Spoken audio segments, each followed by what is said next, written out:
যা ঘটেছে সব আসলে ঘটানো হয়েছে।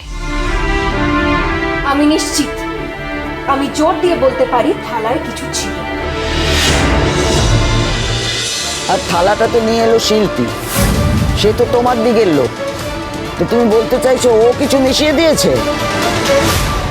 এই নীলমাধব, এই যে ভয়ঙ্কর ষড়যন্ত্র চলছে, তুমি আমায় সাহস দাও ঠাকুর, এই বিপদ থেকে আমাকে উদ্ধার করো।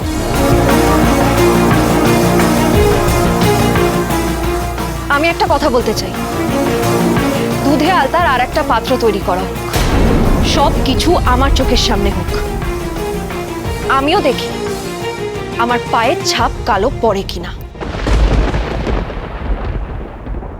শুনছো শুনছো দাদুভাই তোমার বউয়ের কথা? বারবার সব ব্যাপারে ও কিন্তু শ্বশুরবাড়ির লোকদের দোষ দিচ্ছে। আচ্ছা বেশ, ঠিক আছে, সে নাই মেনে নিলাম, সবাই খারাপ লোক, কিন্তু অন্তরা, সেও কি খারাপ? সে তো নিজের মেয়ের থেকেও বেশি ভালোবেসে তোমাদের বিয়ে দিয়েছে। যে তোমাদের জন্য আমাদের কাছ থেকে এত কথা শুনেছে, সেও খারাপ? চিনি, এই তোমার কৃতজ্ঞতা বোধ? চিনি, আর কোনো আচার অনুষ্ঠানের প্রয়োজন নেই, কাউকে কিচ্ছু করতে হবে না। ভেতরে চলো, হাতে ওষুধ লাগাতে হবে। না ছোট মালিক, আমি এই মিথ্যে অপবাদ নিয়ে বাড়িতে ঢুকতে পারি না। ছোট মালিক, কি করছেন আপনি? যথেষ্ট হয়েছে, আর দুর্ঘটনা না বাড়িয়ে তোমার হাতে ওষুধ লাগানোর দরকার। পরে গিয়ে কোথায় লেগেছে সেটা দেখতে হবে, ওই স্ত্রী আচার পরে হবে। ছোট মালিক, আপনি আমায় নামিয়ে দিন, আমি একা চলে যাব। কি হচ্ছে কি সকলের সামনে? নামা ওকে। আমি একজন ডক্টর, আর এই মুহূর্তেও আমার পেশেন্ট, ওকে ওপরে নিয়ে গিয়ে চেক আপ করতে হবে। সমস্ত চেক আপ যেন আজই করে ফেলিস না ভাইপো।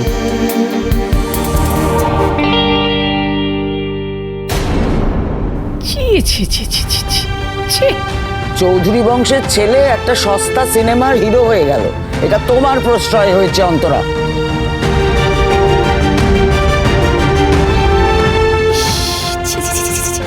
লজ্জা শরমের মাথা খেয়ে একেবারে সকলের সামনে কোলে তুলে নিল। কালে কালে আর কত কি দেখবো গো ঠাকুরজি, আমাদের এরপরে এক গলা ঘুমটা দিয়ে থাকতে হবে।